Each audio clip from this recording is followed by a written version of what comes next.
shirt. Yeah, dude, I tried to get more emo.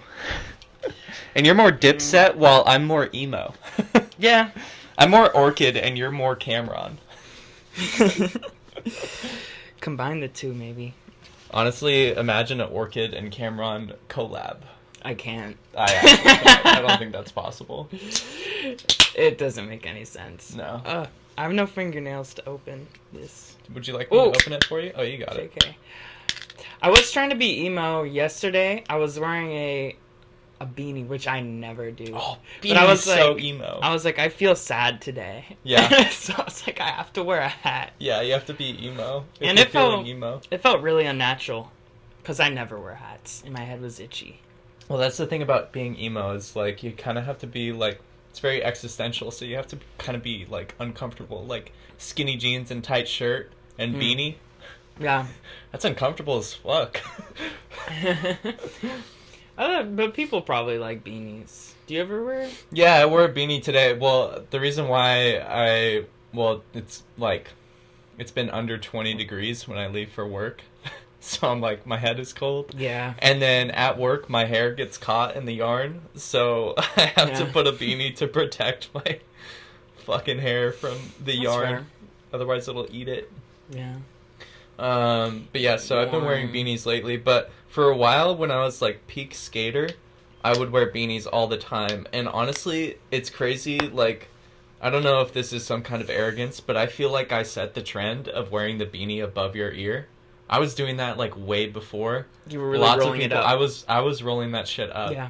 And then that shit is so lame now. It's like so like hipster.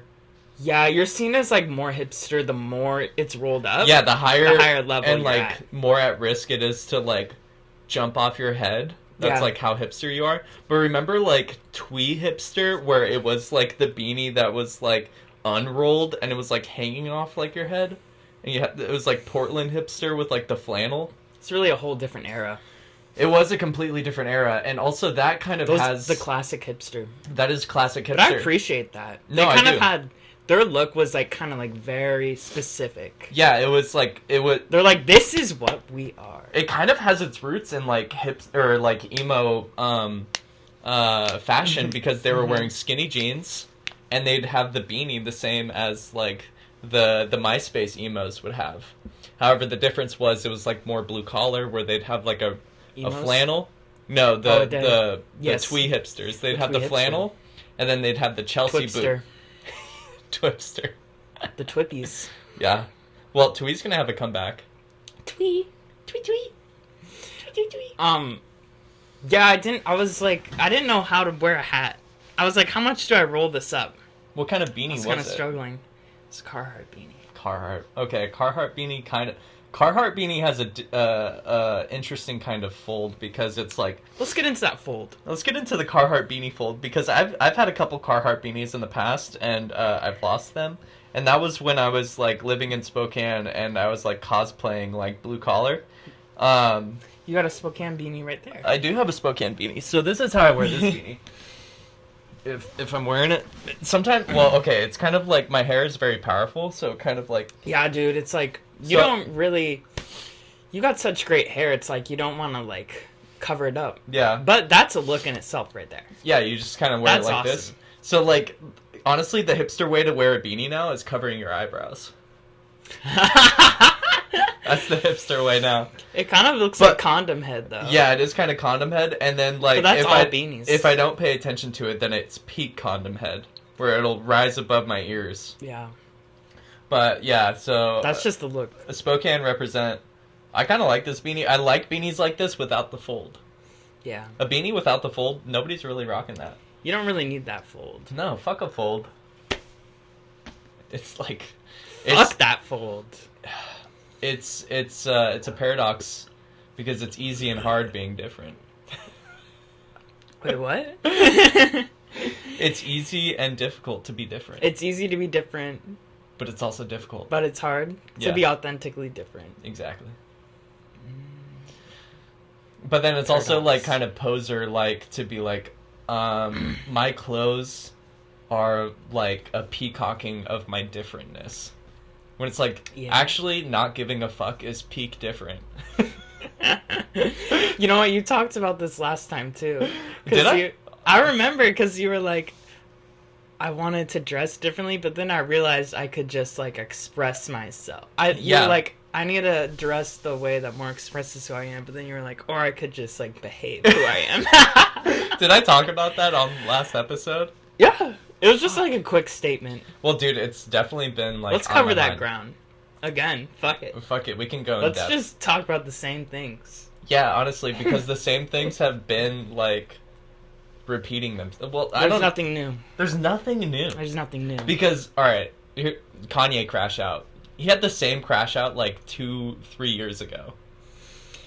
It's been done before. It's been done before. So to like, be honest. And then like we're in the midst of a Trump presidency. It's like, bro, literally, we're stuck. We're just repeating. Wait, what is that? I don't know. We're just like repeating. Cause like it's like Trump. He's already been president before. Mm-hmm. And then like, I don't know. It's kind of the same Kanye crash out that keeps cycling. Yeah. It's kind of like the same, but then like worse.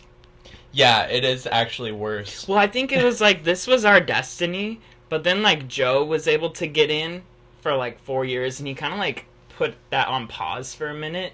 But then we had to go back to like he paused the fate of which we were fated. Yeah, he said, "All right, hold up, pause." And it did pause for a minute. Because I felt like those 4 years were kind of just like a pause state. It was like a fugue state. Yeah, we were in a fugue state. Which honestly, I liked. It was kind of nice. I mean, compared to like, like the turmoil, it was kind of nice just being like, all right, this is a nothing era with like a nothing man. Yeah, he was literally a husk. Yeah, it was husk era. So I was like, I mean, I could chill in the husk. Yeah, we were chilling in the husk. Yeah, bro. But now we're back. We're so back. And it's so over. Yeah, dude. I don't know. Kanye crash out. He like, he had a Super Bowl commercial. Yeah. But here's the fucking thing, is he did that before. Like, where he, like, bought a Super Bowl commercial and he, like, filmed it on his phone. Yeah. So you just and he dropped, just did like... it again. Because Super Bowl commercials are so expensive, so you just dropped a shit ton of money.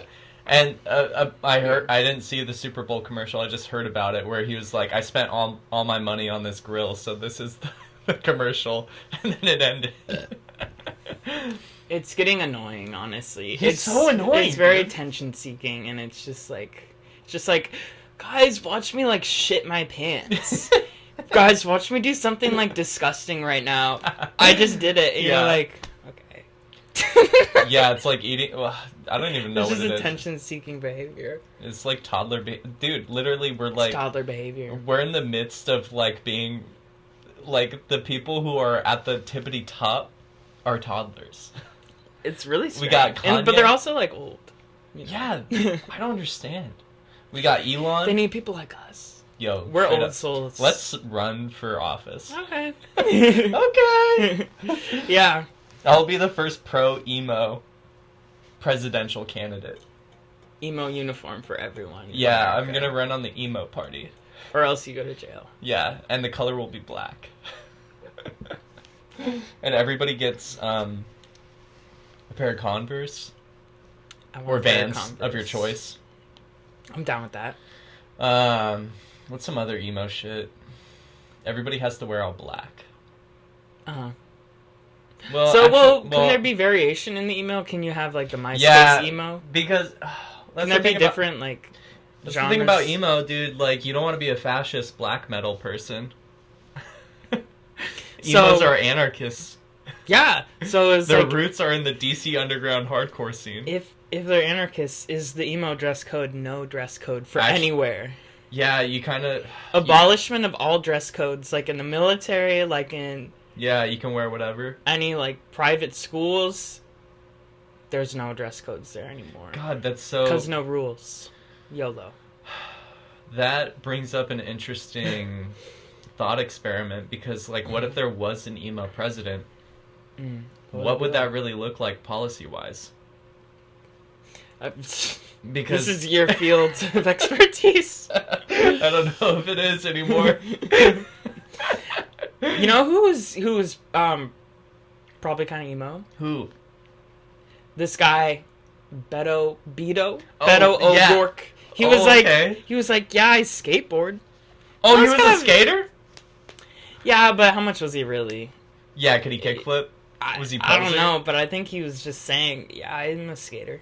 Did he steal skateboard valor? Because that is, honestly, if he stole skateboarder valor, he should be put to death. Even though I probably agree with his policies. If you claim skateboarder valor and you can't even kickflip, fuck out of here. Yeah, maybe he could. That'd be cool. That would be sick if he had like a sick ass like boned kickflip. You'd vote. I'd vote. Yeah. I would vote for Beto. Yeah, what is that name? Beto O'Rourke. Beta. Alpha O'Rourke. That's a bizarre name. Beto? Yeah, what is the Beto, I think. Yeah, I think it's Beto. Yeah, what is that name? He kind of disappeared. He was kind of like a Gavin Newsom for a hot second. Yeah.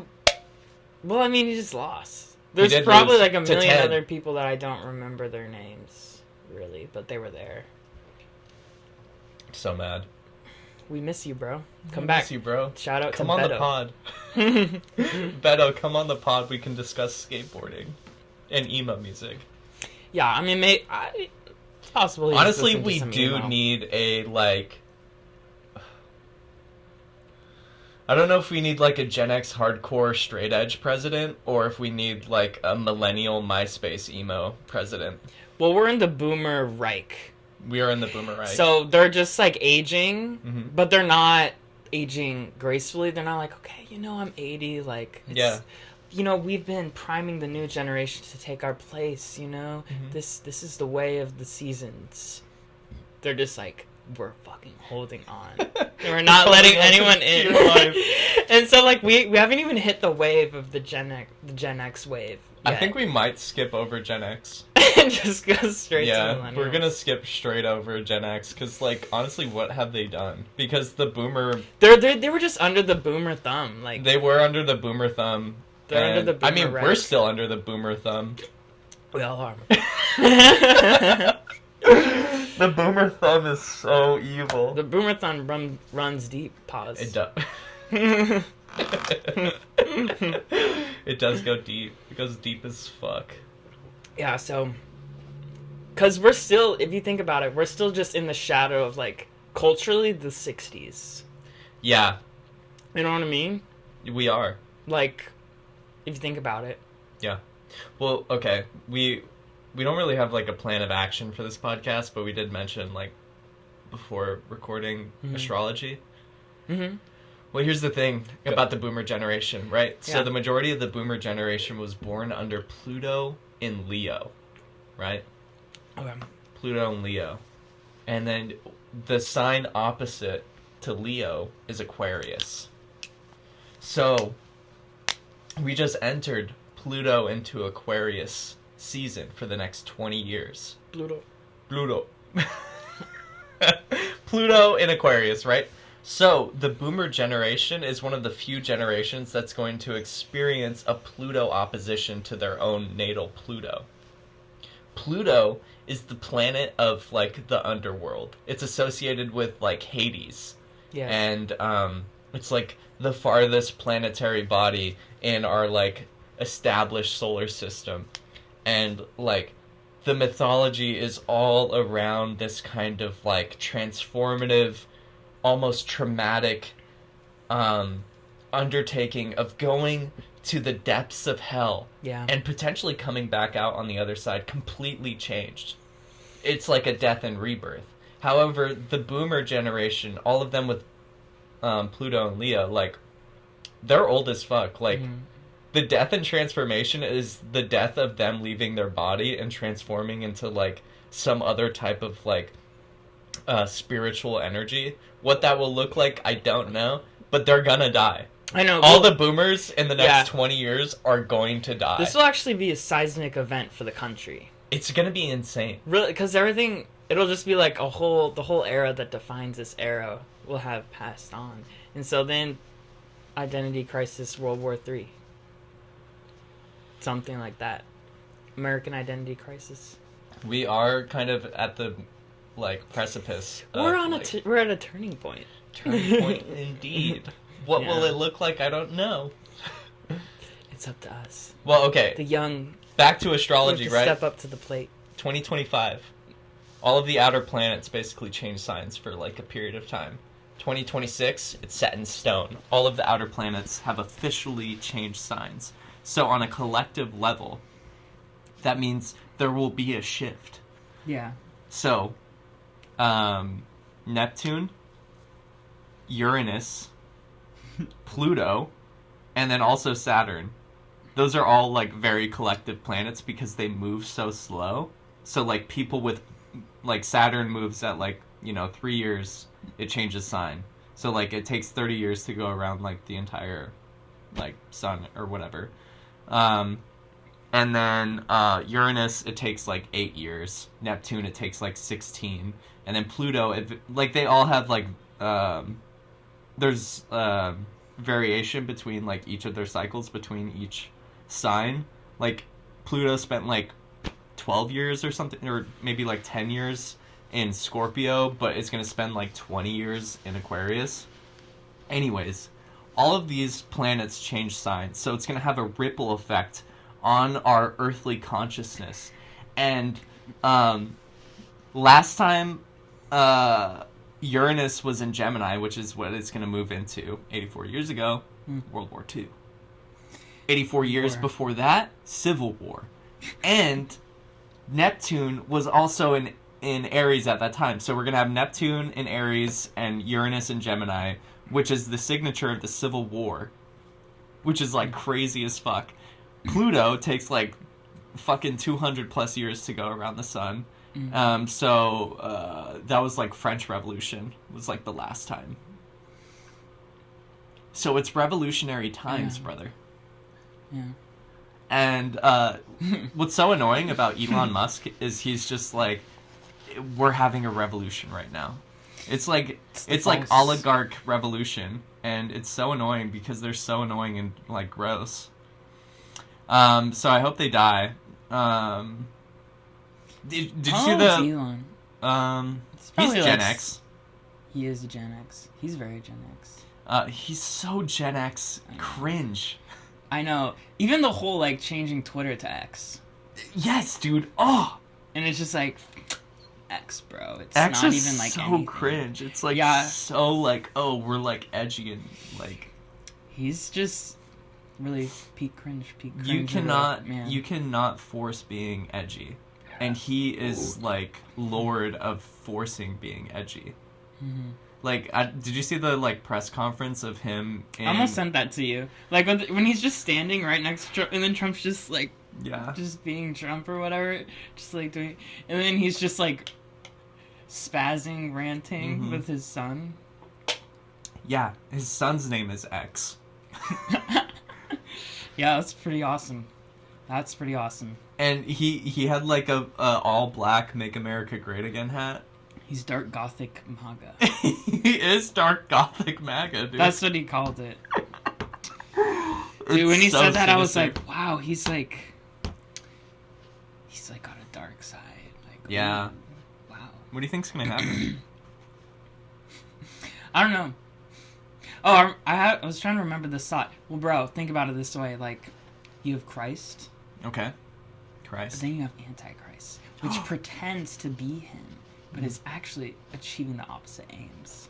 So this is when you think about it, there are Antichrist for... I'm not religious, but I'm just using this symbolism, bro. It's the false revolution, but acting as though it is real. On an archetypal level. On an archetypal level, this is what's happening. But, yeah, it's a revolution of elites, which is kind of like Nazi stuff, because they're this is our revolution. Yeah. But backed by, the big money. Yeah. So it's kind of fake. But it acts like it's real. It's actually insane, misleading? I actually have no idea what's going to happen. Like, so much has happened since January 20th. Like, what is it? What is today? We're recording this February 13th. Yes. So it's been, like, not even a month of Trump presidency. People are like, oh, what's Trump's, like, first 100 days gonna be like? And it's been, like, a complete shit show. But there are the midterms, so I'm curious, like, what people's reactions will be, like, 2 years from now. I feel like everyone's gonna hate him. Even a lot of people that support him now. Because I think by the end of his, like, first presidency, a lot of people who even support him were just like, alright, fuck this. Yeah. I mean, honestly, at this point, I would be surprised if, like,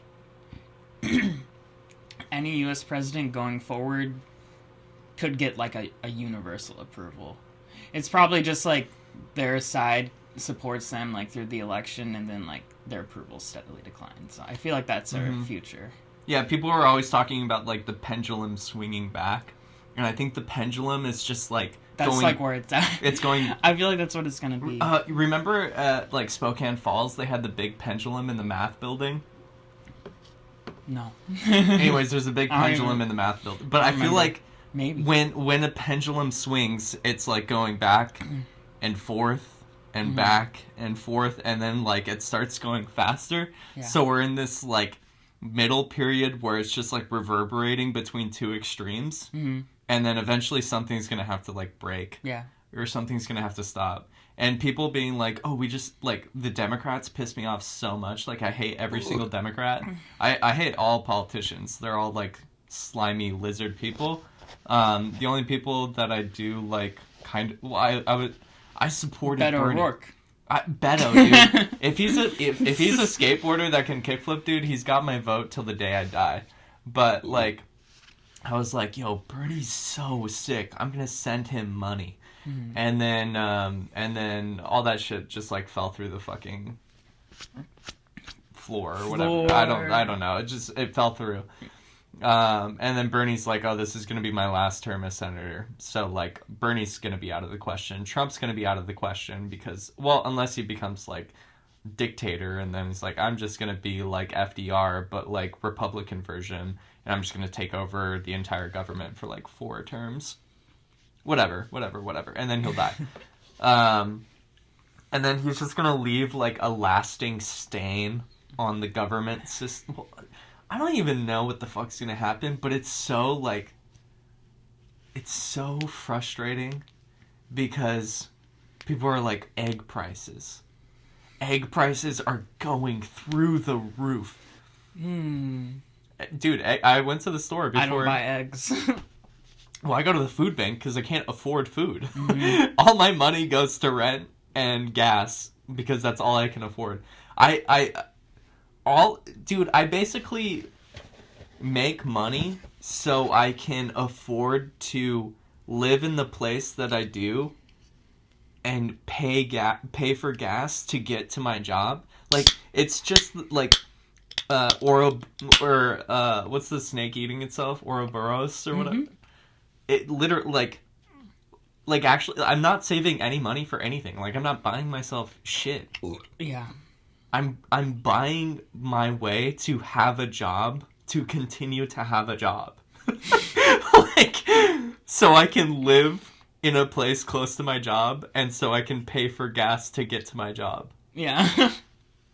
So I can like work more and make money. So that you have energy to work at your job. That's literally what I'm doing. That's all I do. And then your one outlet is your podcasting career. Dude, I was thinking about it. I'm like, I literally have no expectations with this fucking podcast. So, like, hopefully I don't jinx it. But I'm like, well, if I don't have any expectations, like, what if it low-key blows up? It just will. That's what I wanted. I wanted to say this, dude. We're low-key blowing up. We got 80 views on our first app. We got 6 subscribers. We got 3 comments. I wonder what counts as a view. 3 seconds, probably. Probably like 3 seconds, honestly. But if there's 80, there's got to be like at least 5, probably more than 5 people who listen to it all. I mean, yeah, I haven't be kind of I haven't been able to watch more than like 5 minutes of it.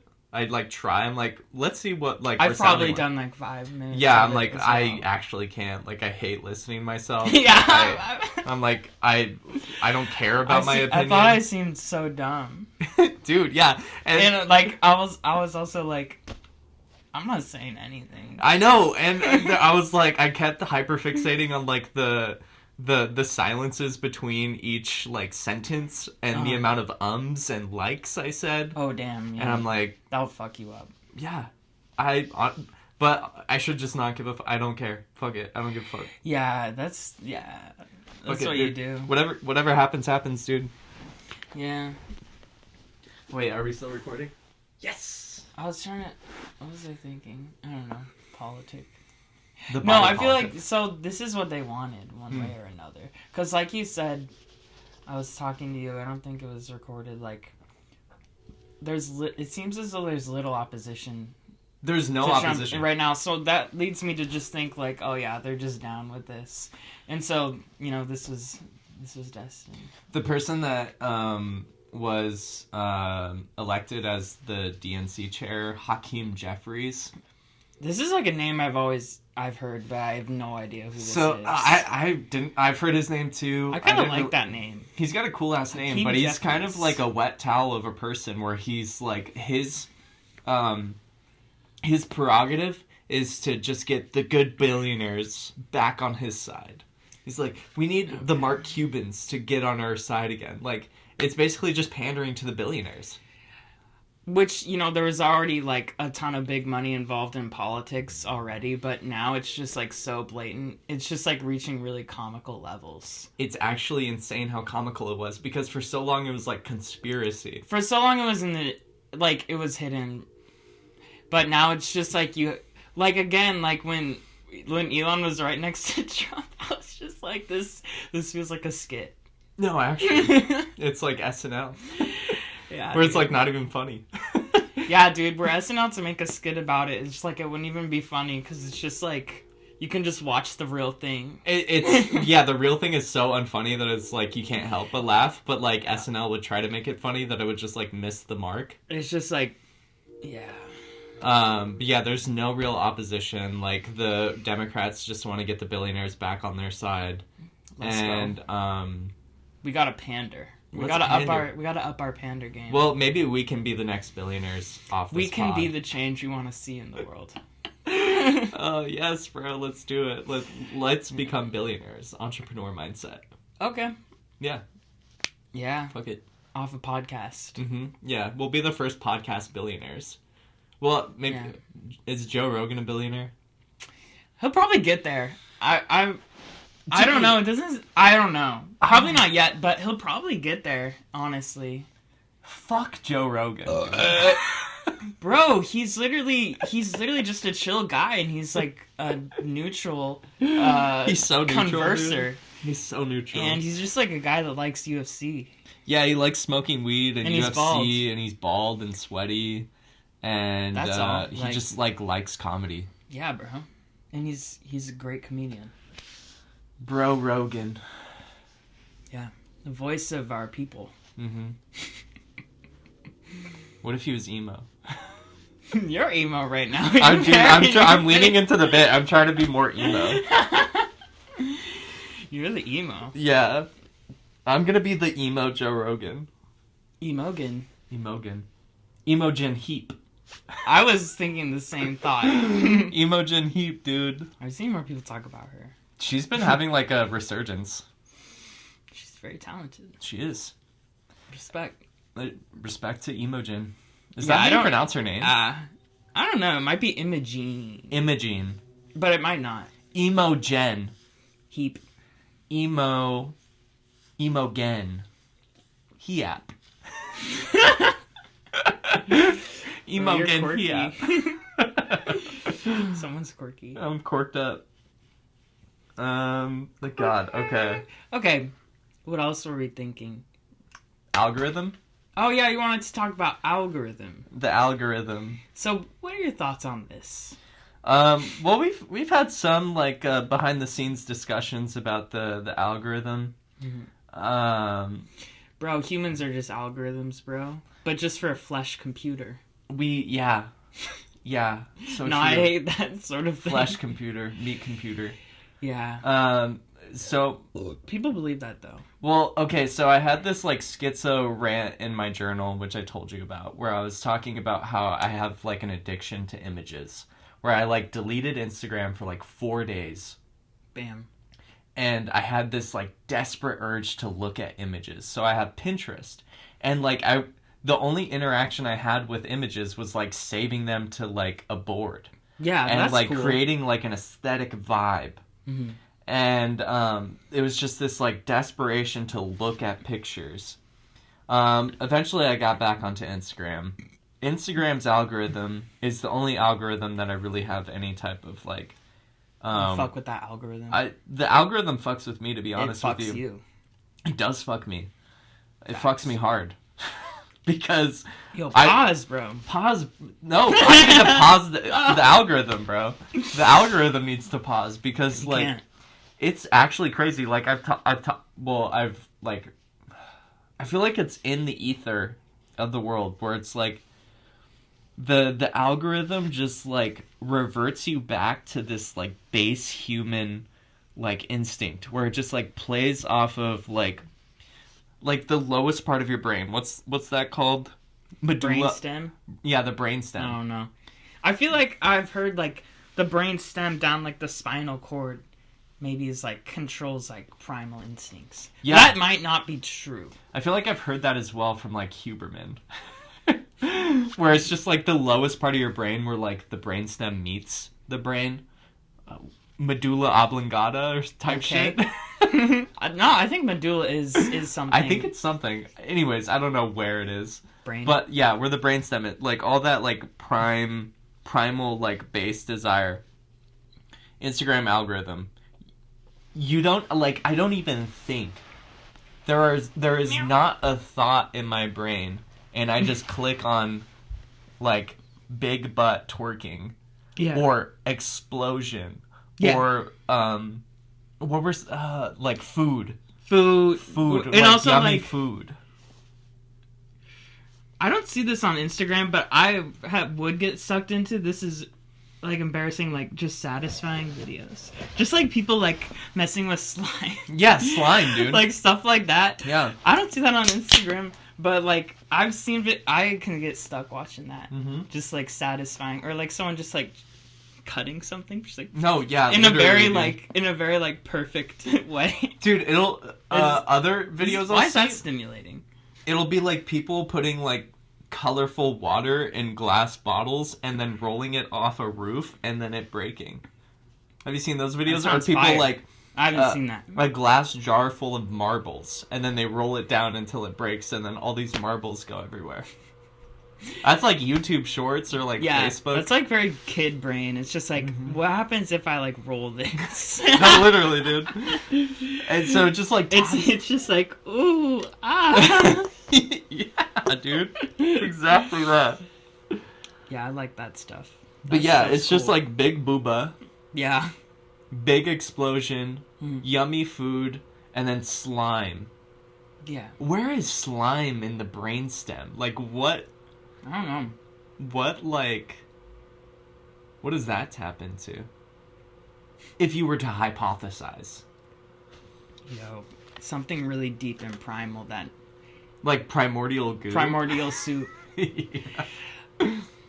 It kind of... Sometimes, like, you watch a video so dumb, it feels like Coco Melon or something. Yeah. I think if I watched Coco Melon... If I was a kid, I would, like, really get hypnotized by Coco Melon for sure. I would too. Like, I've been rewatching SpongeBob lately. Yeah. That's the predecessor to Brain Rot. Mm-hmm. For our generation. Yeah, we were on that. It is such brain rot. It's good. Dude, I have to pee already. Yeah, you should pee. I'm gonna go pee. Coco Melon. Ooh, cuckoo gaga. Well, have you heard with Coco Melon, like, they would focus group it and they would show it to kids, and they would like look for moments like they would track the kids' eye movement Mm-hmm. And, like, when the kid looked away, they would, like, mark that down. They'd be like, oh, the kid lost focus. And so then we'd be like, oh, we need to make that part more interesting so that we retain more attention. So they're like tracking eye movement of children to optimize their Coco Melon. That's honestly smart on their part. Yeah, that's good. That's a good business model. They know what they're doing. Yeah, they know exactly what they're doing. Shout out to Coco Melon. Literally, producers. dude. Yeah, they're molding the minds of the I can't generation. wait to see like the alpha generation like grow up. Dude, watch them like be like, what if they're like a million times like more powerful than us? I mean, I doubt that. I doubt that too. Have you seen that one movie? Like it's. But what if they're just more tapped into the algorithm, and the algorithm's the future, and so therefore they thrive? They might. In post-human society. Yeah, they might just be like more down with like. They're like Neuralink, yeah, obviously. Yeah, obviously. So I can watch Coco Melon all day. Put that in. Do you think that generation of kids will like watch Coco Melon with nostalgia? That's kind of a tough question, because like you would think yes, but it just feels like so nothing. Like, how can you even retain what's going on? I've never actually watched it. Like, what if they just don't have memories of their past because they're like constantly like getting like brainwashed? That would actually be insane. Dude, I feel like that could happen, but I don't really know what Coco Melon is. I have no idea. But it feels like nothing. I think it is like a nothing show. But they are going to grow up. Yeah. Maybe they'll grow up. What if they like almost like diverge from us and they like mature and they're like something like different? They're like just like their whole thought process is like, you know, like we can't even like understand them. It's like this may be a new species. I think part bot. As Grimes says, Homo Techno. They might be the first Homo Techno generation. Grimes is like second place for most cringe person. I miss the old Grimes. The fall off is crazy. Yeah, like I miss the old Kanye. I know. I miss the old Grimes. Yeah, because I thought she was so cool. She was so cool. And then she went on like Lex Friedman podcast and be like, she's got like a lisp. I don't want to make fun of that. I'm not trying to be ableist. What if but technology? She's got Homo Techno.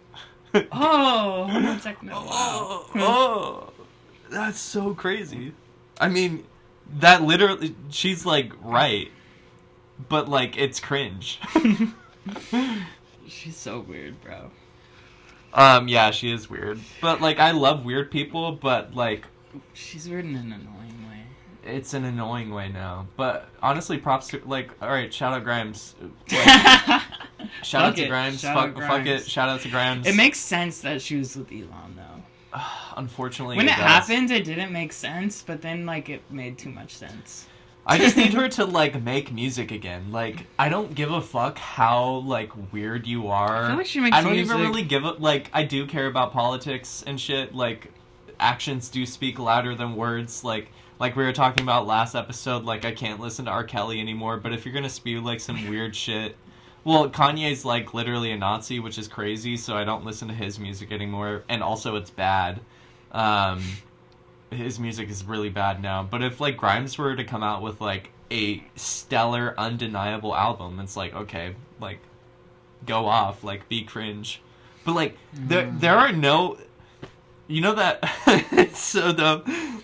That like scene from like Batman Dark Knight or whatever where what?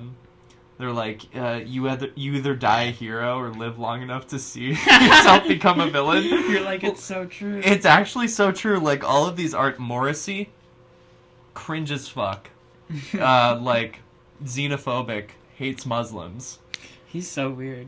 Kanye, anti-Semitic, Nazi, selling a shirt for $20 on Yeezy.com. Swastika shirt. Grimes, Homo Techno.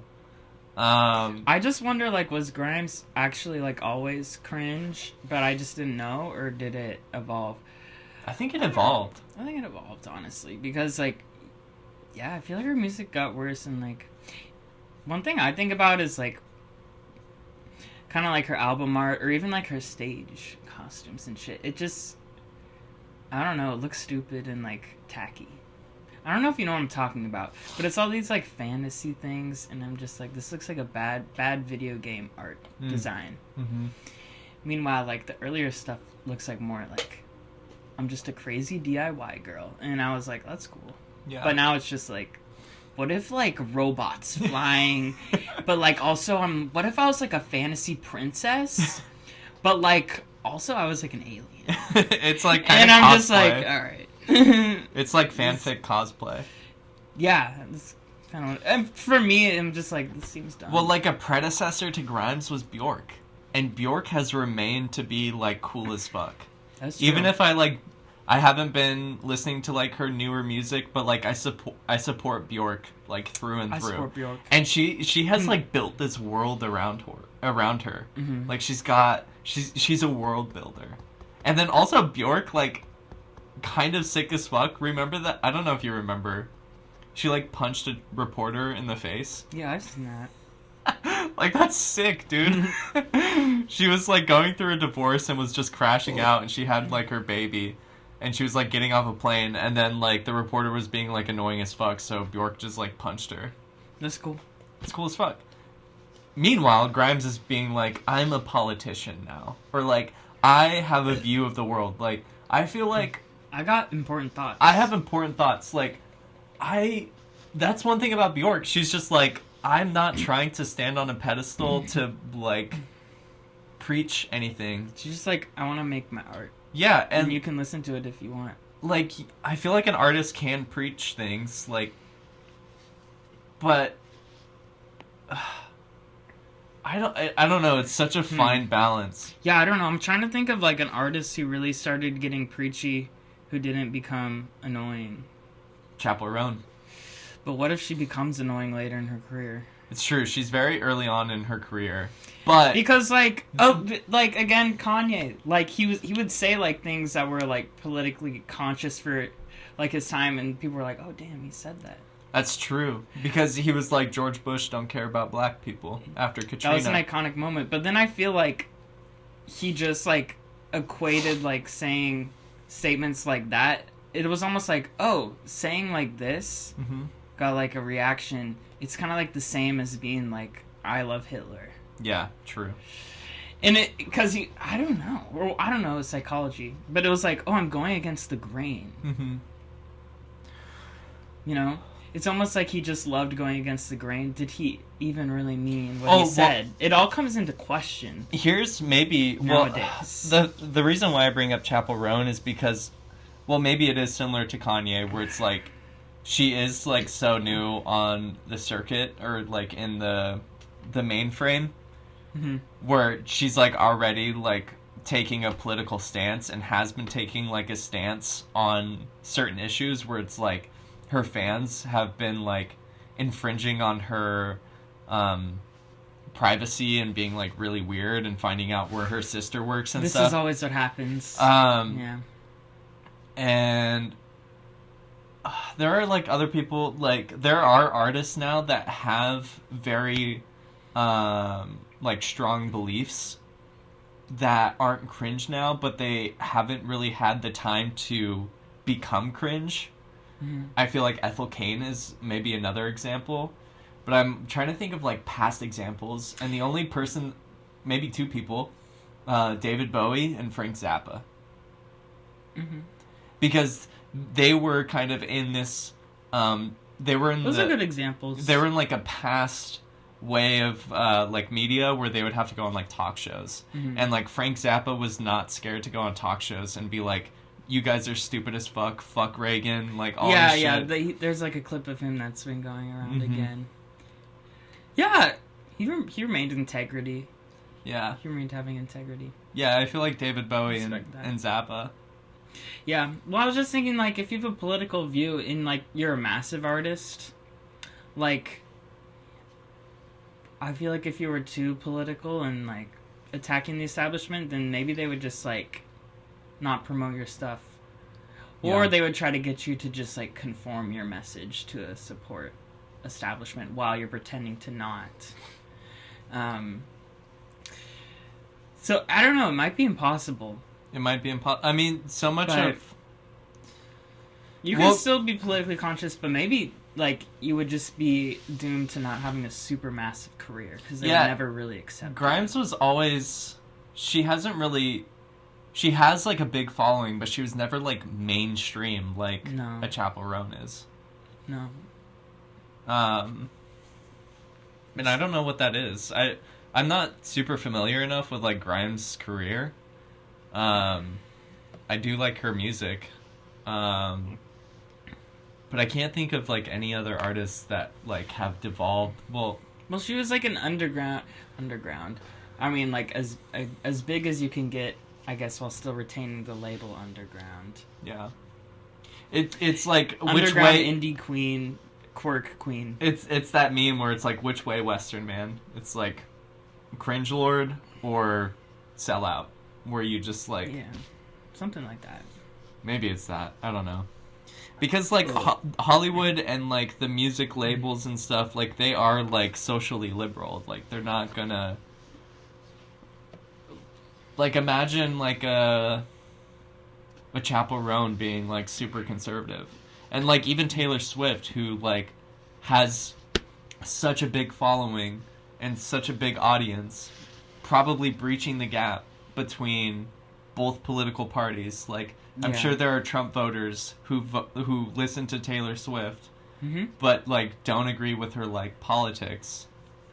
But she has like a political opinion, and I don't like Taylor Swift necessarily, but like I don't find her cringe in the same way that I find Grimes cringe. You know what I mean? She doesn't even get that political ever. It seems like she has gotten very political. Like I remember, she like it was, God. I think I can't remember what I watched. Maybe it was, she had a documentary within the past, like, I don't know, 5 years or something. I can't exactly remember. But, she got a lot of people motivated to, like, vote for something. But yeah, I don't find Taylor Swift to be cringe like I find Grimes to be. And maybe it's just like a difference in like political opinion, but I don't feel like Grimes is like Republican. I feel like she is socially liberal. She's just like cringe. Well, I don't know, like it's like Reddit. Well, here's the thing, bro, is because like Trump was a Democrat for all his life. I guess obviously not all his life, but his life until like I guess kind of like running. And so is Elon Musker. So these are people who were like Democrats, but then they were like, no, they've gone too far. This party. And so now I have to be like Republican. But these labels kind of like get loose and like lose any real definite like, you know, meaning, I feel like. I find it interesting too that like Republicans are like the party of revolution. Nowadays. And then Democrats are like the rule keepers, so to speak, where they're like, this goes against like social norms. Yeah, I mean, well, kind of like the way to get around that is kind of just to be like, well, they're far more just the same than they are different. Yeah, it's the horseshoe theory where it's like you go so far to the extreme where it's like you're basically the same thing. It's like, are these two parties like more... Do they have more interests that align with each other, or do they have more interests that differ? And ultimately, I feel like they're more so alike than they are. I feel like they are very alike because they just both suck up to the billionaire class. That's kind of what it comes down to. Mm-hmm. So, yeah. Grimes. Hey, let's bring this back to funny. What's funny, bro? What is funny? Nothing. Oh, got him. Nothing. No, I laugh sometimes. I do be laughing. But it's so hard. Here's another thing I wanted to talk about. So, what you got? I went on my Instagram story the other day. I don't know if you saw. No, yesterday. I went on my Instagram story. And I was like, I'm tired of reality. I want to live in make-believe.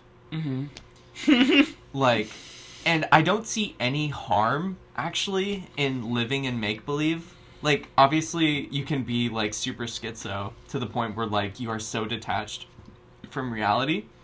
But, like, if you're just, like, I'm going to consult a galactic council of guides and princesses and robots and fairies like and create a fantasy realm. Yeah, like create a fantasy realm where you're just like, okay, I'm just gonna ask for guidance from this like imaginary fairy creature. Is that what you're saying? Yeah, I'm just like, what's the harm in that? It's like, okay, if I were to consult a fairy, what would this fairy say? You just like kind of meditate on that, or like viewing. Like this whole, I've been watching Game of Thrones recently and I'm like obsessed with it, and I'm like, whoa, everything's like so political. Like Trump is kind of like King Joffrey, where he's like this like tantrum throwing like teenager who just like is so obsessed with like self-image and all of this shit, and will throw someone under the bus if they do him dirty.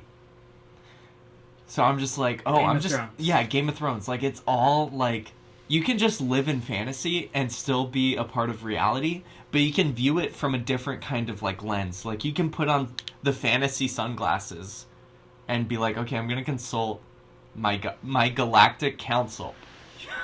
I'm gonna consult my galactic council and see what the best next decision is for my life. And I don't see any harm in that. That could be cool. Yeah, like, honestly, like, what the fuck? But you could get sucked in too deep. You can get sucked in too deep, but you can get sucked in too deep to reality. Honestly, yeah. It's a balance. But reality's real? Reality is real, but... Okay, people are like, dragons aren't real. Yeah. Dragons are real as fuck. Okay. Think about it. They have been in the cultural mythos for centuries. That's real as fuck, dude. No, that's true. People are like, Jesus was real. Mm-hmm. Jesus died for our sins and was resurrected. Stories That's fucking real. fantasy, dude. Yeah. People will be like, no, that's so real. I'm like, okay. Then dragons are real. Then dragons are real. Yeah, like, stories are like very... I don't know. I mean, you could just say they're made up, but it's more complex than that. Because they influence reality, and they're kind of a part of reality. Like, if you're able to create a really good story, like, it can rewrite the way you look at the world and think. Yeah, is a story reality? Is a fiction story reality? No, not necessarily. But the words on the page are real. Yeah, no, this is very true. So that's the fucking vibe that I'm like, yes, dude. Fantasy. Create a realm. Yeah, create a realm for yourself. Like, I don't see any harm in that. Up until a point. Like, yes, you can breach into schizo realm. Mm-hmm. And people are like... there are legitimate schizos out there. And honestly, power to you. Like, I hope you are okay and safe and well. I don't want you to hurt yourself. Because that can also be a potential. But, like, if you're just, like, a regular-ass person... Yeah. I feel like I'm, like, fairly regular. And you're emo. And I'm emo. Like, I can enter an emo realm. And I can, like, consult, like, a title fight. Be like, okay, title fight. Like, there is a mythos around Trump. You know that one meme where it's like... Save me, Donald Trump. Save me. It was so funny. Save me, Donald Trump. You could do that with Title Fight. But he didn't get saved, though. That guy got arrested. Who knows? Maybe he swooped in after the video ended. What's the part 2 of that video? Have you seen it? No. My point exactly. He probably just showed up right there and he was like, officer, let this man go. Yeah. I think that's probably what happened. Okay, but even if that didn't happen, like, if that guy was still like, save me, Donald Trump, like... There were probably people... I mean, there were people like that who, you know, stormed the Capitol. Yeah. And, like, beat cops. Did they beat cops? There were... It was a sweeping pardon of everybody who stormed the Capitol. Right. And some of those people that were imprisoned hit cops. Bro, what is your point? So in a way, if they were being like, save me, Donald Trump, he kind of did. Yeah. Okay, I get it. He did. And I am not vouching for Donald Trump. I am not pro Donald Trump. You're just saying it worked. The logic works. I'm just saying, if this were a logical problem, if you were in Logic 101 in community college, this would be the answer. This is what they'd be teaching. Exactly. That's probably what they are teaching.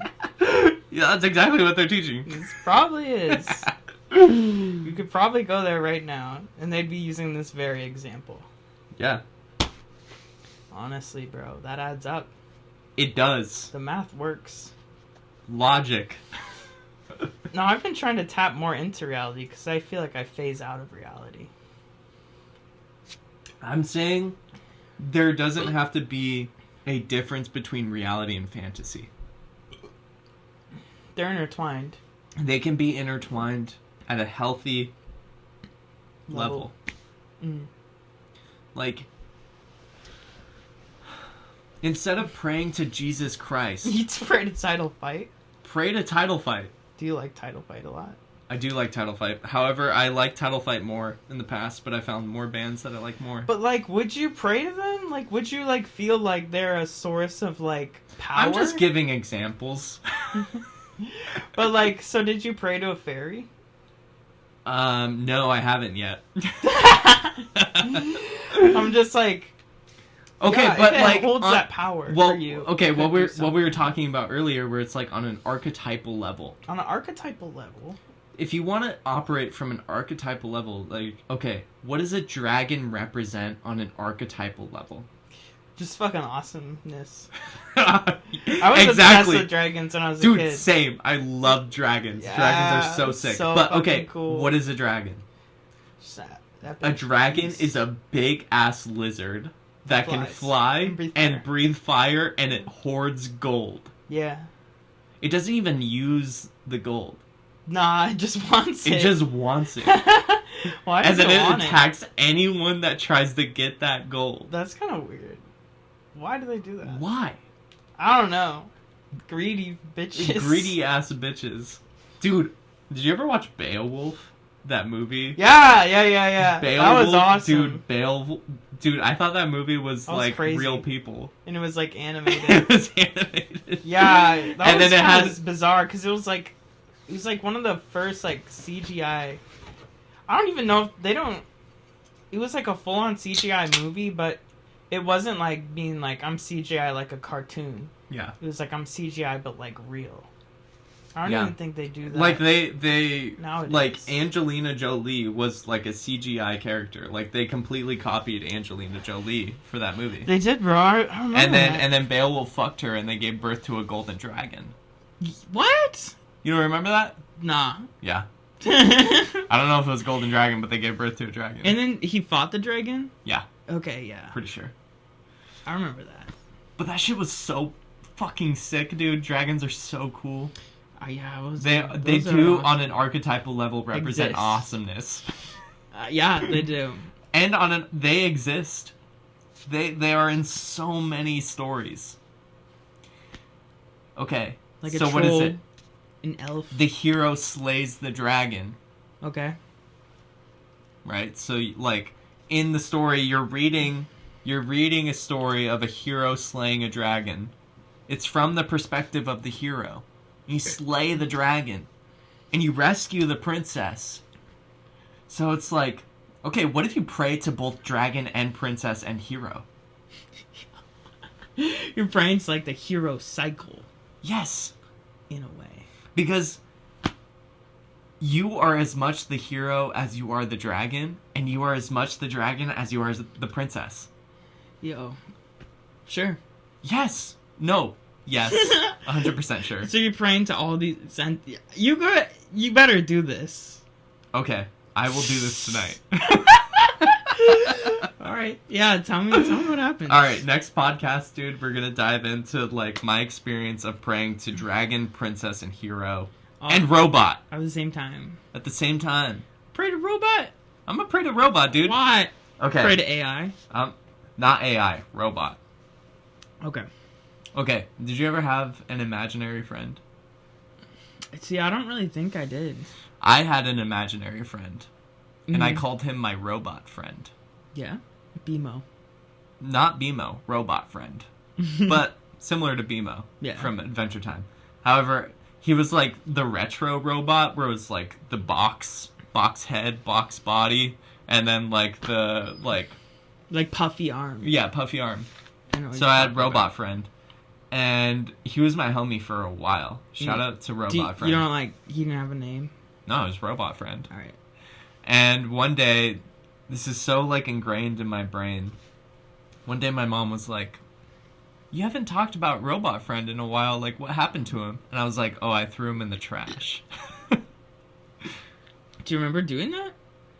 I think I vaguely remember deciding. You're just like, this guy's done. I was like, I threw him in the trash. So, I apologize to Robot Friend if you're out there. Robot Friend listening, I apologize. I will bring you back and I will pray to you. Honestly, Robot Friend might be kind of like Jesus Christ. Resurrect. He's Lazarus. And you're Jesus? I'm Jesus. We're bringing back Robot Friend. Like, be in your later 20s and have an imaginary friend. Like, who gives a fuck? Like, actually, like, it's... Ultimately, what I am trying to, like, advocate for is whimsy. Okay. It's whimsy. It's like, okay, is it real? Is it not? Who gives a fuck? What is real? Whimsy. Whimsy is real. Fun is real. Love is real. Okay. So do we need more... We need more whimsy, more quirk. We need more quirk. We need to get quirked up in 2025. Okay, so by praying to entities... Yeah, fuck it. Any other strategies? You can pray to Jesus. Honestly, prayer. Just prayer. Get into prayer. Pray to whatever. Like, it doesn't need to be anything. Like, pick your own religion. Like, make your own meaning. Right. Like, you can just fucking do it. Pray to Cameron. Yo, I feel like if I met Cameron and I was like, bro, I prayed to you, he'd be like, the fuck? Don't do that. He'd be like, you're gay as fuck, bro. He'd be like, you can't be doing that, bro. That's too much, bro. I don't think he'd be down. Like, you're gay as fuck, bro. He'd be like, bro, you can't be doing that. That's too much, bro. Praying to an entity. Can you do like a ritual to get you in the headspace? Yeah, fuck it. Do a ritual. Anything. Make a sigil for your robot friend. We're gonna 2025, like, just occult practices coming back. Yes. People are already into things like that, you know. Yeah. So, like, it's a thing. Yes. I can't do that because I used to do that sort of thing, but then I kind of like OD'd on it, and so then I tapped out. How'd you OD on it? I just fainted. And I went to hell. I feel like I've told you this. Oh, yeah, you did. Wait. Tell the listeners. I don't know. I was just, like, searching for meaning in the world, and people online would be like, so, bro, listen, everyone out here is just pawns and NPCs, bro. Like, what you have to do is tap into the spirit realm. And I'm like, damn, shit. Okay. And then I just got into, like, spiritual practices, like occult, like different, like, cult groups.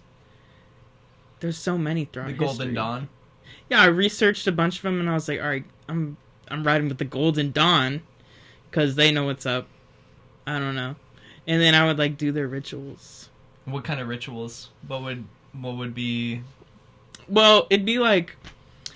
So, it'd be like, you gotta find a group, and then, like, you work through the group, right? But there's no fucking group in Bellingham. So then I was like, alright, what do I do? And so, one of the people who did all the Golden Dawn stuff was like, alright, I'm gonna write a book called Self-Initiation into the Golden Dawn. So then, like, you do the initiation rituals, but you, like, do them all in your brain.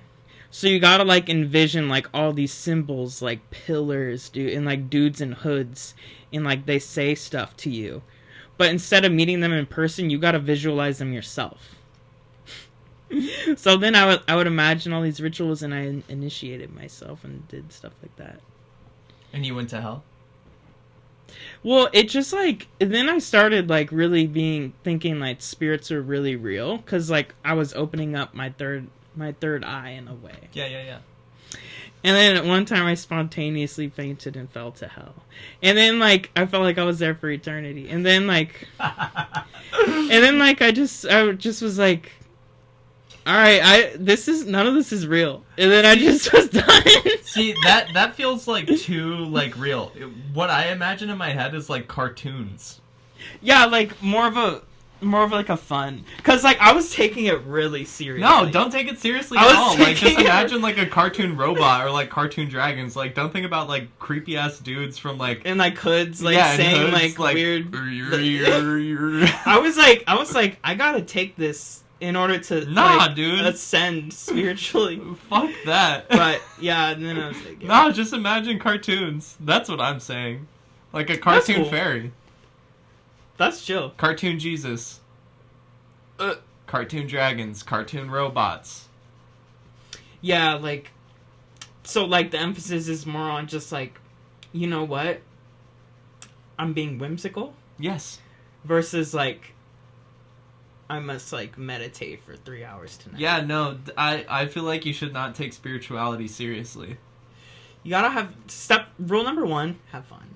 Rule number 1. Have fun. That you can't forget that. No, never forget that. Very important. People, I think that's one thing that has happened with like spirituality. I think I'm a spiritual person. I don't think I'm like a religious person, but like have some fucking fun. I think having fun's really important. It's so important, dude. Having fun's really important. It's the most important thing in life. Because really, if you're having fun, like everything's easier. Yes. Because you just, like, are having fun. Yeah, if you're taking yourself too seriously, then you can't laugh at yourself. Then you're just like, okay, like, what's my next move? I gotta, like, calculate this. And, like, I gotta be pragmatic. Versus, like, if you're just having fun. Yeah. You're, like, thinking intuitively. You're thinking playfully. Yes. And then you're just doing stuff. And then you're just like, everything's gonna work out. Yeah. Yeah. If you're taking spirituality too seriously, where you're like, if I don't take this so seriously, then my life will be ruined for eternity, and I will be sentenced to hell. And like your past life, and like your future lives will be fucked. No, have fun. There's a lot of stakes. I remember, like, during my like senior year of college, I was like trying to tap into like, so my big thesis project, my painting was, I imagined it as this kind of like, what's the word? Art. It was like a magical object with a K. Oh, and you were like getting really into it? I was getting really into it. Like the symbolism of it all? The symbol, like I sacrificed my hair and put it onto the painting. Yeah. Like I shaved my head, put it onto the painting. Where I was like, I sacrificed a part of myself for this magical object. I need to like sacrifice. So it was like, okay, I need to sacrifice this something, but also like the imagery was like inherently cartoonish and also inherently ironic. And I remember people talk about like past lives, past life regression. And I remember one time when I was hanging out with my older brother, who's like 7 years older than me, and his friends who are like the same like age gap. And they were like skateboarding in the neighborhood. And I had this image in my head where I was like, I'm a World War II fighter pilot. Mm-hmm. So I was like, well, I'm just gonna say I'm a World War II fighter pilot. Like I'm like a veteran. It's just like fuck it. Like in when you're doing your art, or like when you're like I put that on the painting. I was like, I am a World War II fighter pilot. Yeah. I just claimed that. It's like fuck it. I don't know if it's real, but like sure. Yeah. Now you've imbued your work with this sentiment. Exactly. It's just like, you can be serious about having fun, or you can have fun with being serious. It's a paradox. We live in the paradoxical. Two things can be true. Life can be so serious, but you can also have fun with it. And life can be so fun that you can be serious about it. Like, be serious about having fun. Be serious about having fun. Have fun with being serious. Life is a comedy. You must play your role seriously. Yes! That's one of my favorite quotes. It's not exactly that, I don't think, but I love that quote. It's a good quote. I've never heard it. It's by an obscure philosopher. But he's like my favorite one. Alexander Khajiv. Khajiv? Yeah. I feel like you've mentioned Khajiv. I've talked about him, but yeah, his quote is something like that. He's very ironical, but also very serious at the same time. It's hard because I remember us talking about this maybe around the turn of the year where we were like, irony poisoning is out. Uh-huh. We're like, I'm tired of being irony poisoned. And there is a serious argument that you can make against irony. Where it's just like, you never take anything seriously.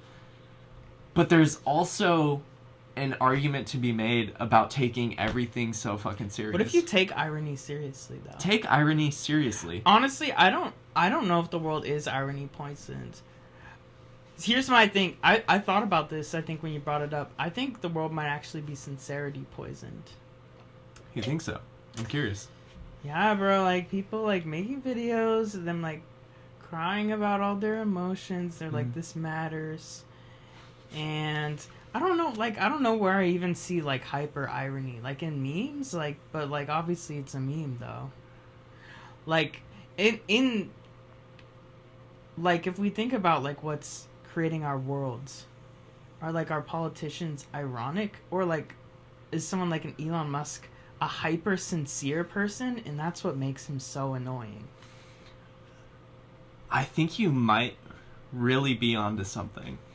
Yeah, like, it'd be one thing, like, if he was just, like, ironic and just like, oh, this guy doesn't even mean what he says. Look at him, he's laughing at us. Then it'd be like, I don't know, like, you know what that is. It's like, oh, this guy's just full of shit. But what's annoying is how sincere he is. Yeah. And, like, I don't know. And I guess people like that, who are just like, my ideas are just really good, and, like, I just believe in them. I don't know. Yeah. I mean, both. And then, I mean, people, like, liberal people do it, too. It's true. I think, There's, like, my sentiments are the most important things. It's a really good point. I've never thought about it that way. Something like that. I don't know if I explained it super well, but I get what you're saying. We're like, I'm just like, where really is irony, though? Like, if I think about it in the world. I feel like it's like imbued in, like,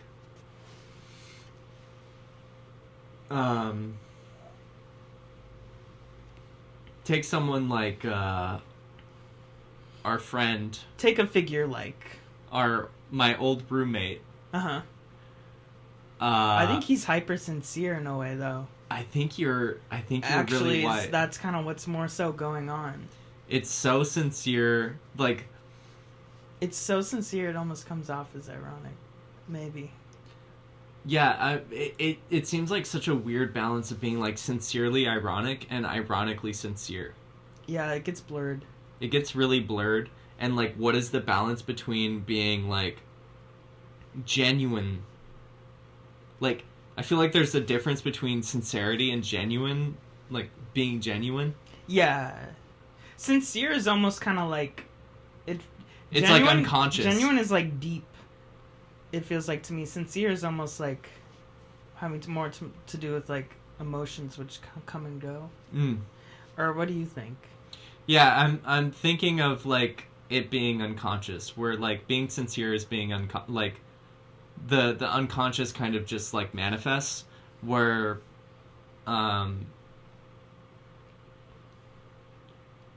there is a, like, negation. Okay, let's go. Of the unconscious, where you, like, fight it. However, it, like, it's tentacles. Yeah, it never really is. It can be negated. Yeah, it can never be negated. You're fighting the unconscious. And the sincerity is battling that, where it's like, it's the unconscious is wanting to make known. Mm-hmm. And I don't know what I'm trying to say. Dude, you're onto something. It's like in the negation of it, it comes forth even more so. Exactly. To the point where it's like cringe. Yeah. Well, I think of one quote by the literary critic Harold Bloom, in which he's like, all bad poetry is sincere. And that's what makes it bad, is because it's like, look at these emotions, look at my thoughts, look at me. Yeah. And so that quote also kind of implies that good poetry maybe is kind of more so ironical. But like when something's ironic, it can contain like a double meaning. And so like it can contain multiple meanings within it, and that's what kind of makes it a more powerful use of language versus just simply like stating I am sad. Like that's very one-dimensional. Yeah, like stating I am sad is sincere. But stating like I am sad but can be ironic and genuine. It's like the yes and or the yes but versus the like statement. Or saying something like I don't know, like the storm clouds gathered above my slightly upturned smile. I don't know. Yeah. Then it's like, whoa, what did he mean by that? Yeah. And you can kind of mean more things, but it's kind of like ironical and coy, but it can have a multiplicity in meaning. You know what I'm saying, bro? I forget. No, okay, for real. Like, I feel like one thing with Americans, we're very into, like, our sentiments and our ideals, and this is what gets us misled, is we're led into believing, like, false things. Because it's appealing to, like, our sentiments and our earnest things. Meanwhile, if we had, I feel like, maybe a more callous approach to the political realities, more things would get done. Like in like Obama, like the imaging is just like, what was it like? Hope. It was just like him. Hope. Change. Or like we can change. Yes, we can. And a lot of people, yes, we can. And then a lot of people are like, oh my god, yes, we can. Yeah, we can. And so like, Obama was appealing to the like the hyper sincerity, I feel like. And then that's what got people to buy in and get kind of duped. You know? One thing that I've been thinking about lately is, like, people are like, oh, we need a Trump in the Democratic Party. But I feel like Trump is the Obama of the Republican Party. Oh, yeah, that could be true. Because there's also this, like, sentiment of, like, sincerity. Where it's it's like you're acting out as if you're making some revolutionary change. Yeah, but in reality, at least with the first term, that's all we can really. It's just like the performance of it. It's just like so performative. Yeah. And what is performativity but like people sincerely believing delusions? Yeah. Yeah. You have really what you gotta do is stand on like truth, because the thing is it's like, oh my god, well everything is about like media and how you can get eyes on you, who can have like a viral clip, like, and so if you buy into that, then it's kind of just like we need to emphasize our performance of things, but really I think in the long term, if you want to do something, you got to stand on principles which may not have viral appeal, but if you think it's true, then it will be true. And like, all the illusions used to gain support will die away, because they're ultimately false illusions. And so you gotta like do what might be unpopular, but stand by it. Something like that. Yeah, there's so many people in the mainstream that don't seem to really stand on anything. Yeah. But however, Trump he doesn't seem like an ideologue, but Elon does seem like an ideologue. However, like the things that he stands on are just not for the common folk. Yeah, I don't know. I feel like he's kind of just like, I don't know, pursuing his own self-interest for the most part.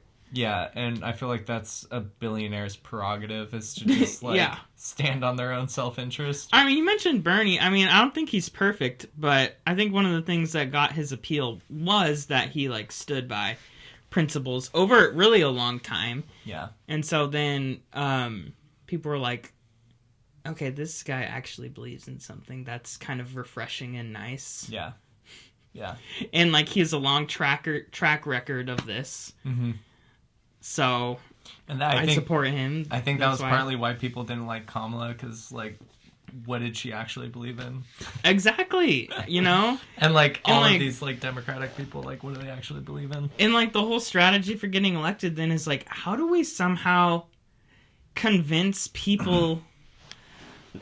How do we, like, make a show that gets them into believing that this is it? Mm-hmm. This is what they need. And so then it's just is like, okay, how do we psyop everyone? Yeah. And then people see through it, and then they're just like, oh, wait, fuck this. Fuck this shit. Yeah. Dude, I have to pee again. But we've been recording for, How long have we done? An hour and 20. Okay, yeah, that's pretty good. Yeah. It is pretty good. Dude, we got deep. We got into the depths. We got genuine. A little bit. Should we call it good? Yeah. Okay. We did it. Bye, folks. Oh, yeah. Pod number 2. Done.